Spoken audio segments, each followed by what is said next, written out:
বেশি টাকা খরচ করে কেনই বা রেস্টুরেন্টে গিয়ে বাটার চিকেন খাবেন। কম খরচে এবং অল্প কিছু ইনগ্রেডিয়েন্টসে একেবারে রেস্টুরেন্টের সাথে বাটার চিকেন ঘরেই তৈরি করে নিতে পারবেন। গ্যারান্টি দিয়ে বলছি, রেসিপিটা পুরোপুরি ফলো করলে রেস্টুরেন্টের থেকেও আরো বেশি মজার হবে। বাটার চিকেন তৈরি করার জন্য আমি এখানে চিকেন ব্রেস্টের মাংস এরকম ছোট পিস করে কেটে নিয়েছি। এখন এর মধ্যে 1 টেবিল চামচ আদা রসুনের বাটা দিয়ে দিলাম। সাথে দিচ্ছি 1 চা চামচ গরম মশলার গুঁড়ো, 1 চা চামচ মরিচের গুঁড়ো, স্বাদ অনুযায়ী লবণ আর কিছুটা লেবুর রস দিয়ে তারপর আমি এটাকে মাখিয়ে নিচ্ছি। এটা মাখিয়ে 30 মিনিটের জন্য রেখে দিব একটু মেরিনেট হওয়ার জন্য।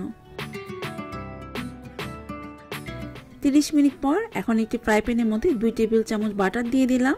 এখন তার মধ্যে মেরিনেট করা সেই চিকেনের পিসগুলো এই তেলের মধ্যে দিয়ে দিচ্ছি। চুলা রাসটা মিডিয়াম থেকে হালকা হাইতে থাকবে। চুলা রাসটা মিডিয়াম থেকে হাইতে রাখলে মাংস থেকে আর পানিটা ছেড়ে দিবে না। এবং এক পাশ ভালোভাবে ভাজা হয়ে আসলেই তারপর এটাকে আমি উল্টিয়ে দিচ্ছি। তো দোনো পাশে যেরকম ভাজা হয়ে আসলে তারপর আমি চিকেনগুলোকে একটি পাত্রের মধ্যে নিয়ে নিলাম। তো সবগুলো চিকেনই ভাজা হয়ে গিয়েছে। এখন সেকেন্ড স্টেপে হচ্ছে সসটা তৈরি করব।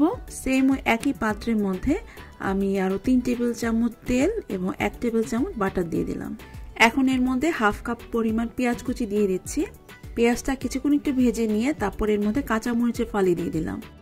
এতে করে কাঁচামরিচ থেকে খুব সুন্দর একটা ফ্লেভার বের হবে। সাথে দিয়েছি 1 টেবিল চামচ আদা এবং রসুনের বাটা। আদা রসুনটা তেলের মধ্যে একটু ফ্রাই করে নিয়ে তারপর এর মধ্যে দিয়ে দিচ্ছি একটা টমেটো, যেটাকে কিনা কিউব করে কেটে নিয়েছি। সেই সাথে এখানে 10-12টা কেশনাট দিয়ে দিচ্ছি।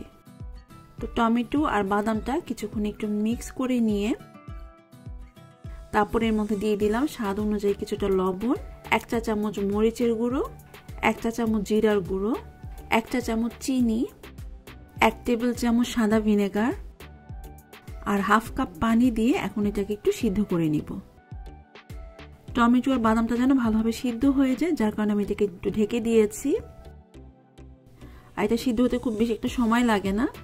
এটা সিদ্ধ হয়ে আসলেই কিছুটা একটু ঠান্ডা করে নিয়ে তারপর আমি এটাকে ব্লেন্ডারে ভালোভাবে ব্লেন্ড করে নিয়েছি।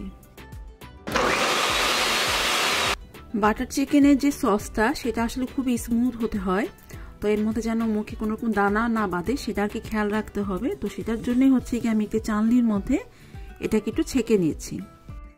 তো ব্লেন্ডার জারে কিছুটা পানি দিয়ে তারপর আমি আবার এটাকে চেলে নিয়েছি। তো ভালোভাবে চেলে নেওয়া হয়ে গেলে এখন এর মধ্যে সেই ভেজে রাখা চিকেনগুলো দিয়ে দিলাম।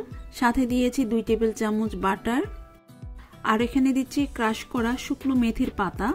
মেথির পাতা যদি আপনাদের কাছে একেবারেই না থাকে তাহলে আপনারা ধনেপাতা কুচি দিতে পারেন, তবে মেথির পাতাটা দিলে এটা ফ্লেভারটা খুব সুন্দর আসে।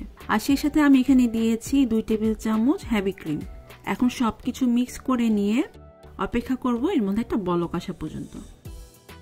তো যখনই যে এরকম বলক আসা শুরু করবে এবং সেই সাথে দেখবে যে ঝোলটা একটু ঘন ভাব হয়ে এসেছে, তো তার মানে এই বাটার চিকেনটা হয়ে গিয়েছে।